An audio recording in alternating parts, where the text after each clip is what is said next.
Всім привіт! Це Бородата мотивація.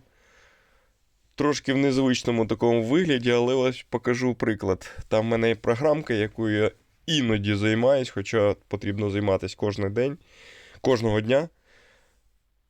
Тут в цій програмі набір вправ для фізичного свого здоровлення.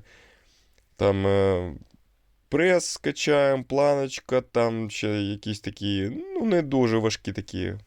Не дуже важкі, але все одно я пропускаю.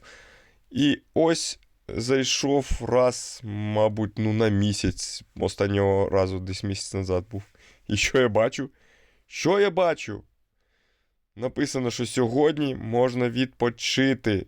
Це дуже добре. Це дуже мотивує заходити в цю програму. Колись тобі теж пофартить. Все, поїхали далі. Гоу!